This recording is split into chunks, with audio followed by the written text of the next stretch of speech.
Ultimate stores Saravana Selvaratnam, Chennai, Madurai and Tirunelveli.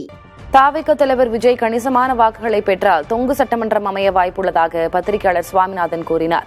ஒருவேளை அதிமுகவுக்கு ஆட்சி அமைக்க தேவைப்படும் இடங்களை தேமுதிகவோ தாவேகவோ கொடுக்க வாய்ப்பிருப்பதாகவும் அவர் புதிய தலைமுறைக்கு அளித்த பேட்டியில் கூறினார். தமிழகத்துல மூன்றாவது சக்தியா விஜய் குறிப்பிடத்தகுந்த அளவிற்கு வாக்கு சதவீதம் காட்டுறப்ப புதிதாக வரக்கூடிய அரசு ஒரு பெரும்பான்மை இல்லாத ஒரு அரசாக வர்றதுக்கான வாய்ப்பு ரொம்ப அதிகமா இருக்கும்.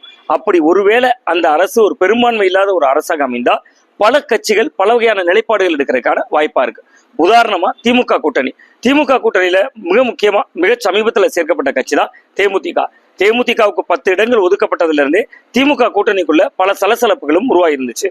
இந்த சூழல்ல ஒருவேளை திமுக பெரும்பான்மை கிடைக்காம இருந்தா அண்ணா திராவிட முன்னேற்ற கழகத்துக்கு பெரும்பான்மை இடத்திற்கு தேவையான எண்ணிக்கை தேவைப்படுற இடத்துல தேமுதிக அந்த இடத்துல தேவையாக இருந்தா தேமுதிகவினுடைய நிலைப்பாடு ஒரு மதில் மேல் பூனையாக இருக்கிறதுக்கான ஒரு வாய்ப்பும் இதற்குள்ள உருவாகும்.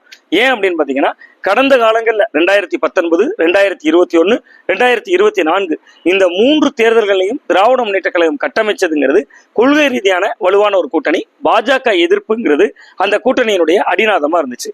ஆனா தேமுதிகவை பொறுத்தவரை பாஜக எதிர்ப்பு அப்படிங்கக்கூடிய நிலைப்பாட்டை கொண்ட கட்சி இல்லை.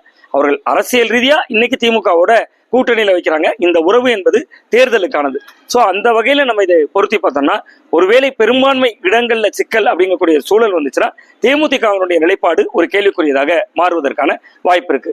ஏன் விஜயே சில தொகுதிகளில் ஜெயித்து அது 2 முதல் 8 தொகுதிகளோ 10 தொகுதிகளோ 5 தொகுதிகளோ ஒரு தாக்கத்தை ஏற்படுத்தினா விஜய் இதே ஒன்று தனித்து தான் நிற்பாரு. தன்னோட அரசியல் எதிரி திமுகங்கிறதுல சமரசம் செய்ய மாட்டார். ஆனா கொள்கை எதிரி பாஜகங்கிறதுல சமரசம் செய்யாம தனியா நிற்பாரா அப்படிங்கக்கூடிய சந்தேகம் அதற்கு மேல எழலாம். ஏன்னா அதிமுகவை அவர் எதிரின்னு சொல்லல, திமுக அரசை வீழ்த்தணும் அப்படின்னு வேலை செய்திருக்கிறார். சோ அந்த இடமும் ஒரு சிக்கலுக்குரிய இடமா இருக்கும் அப்படிங்கறதான் நான் பாக்குறேன். இதெல்லாம் மட்டும் இல்லாம அதிமுக கூட்டணியில பிரதான பார்ட்னரா இருக்கக்கூடியது பாஜக.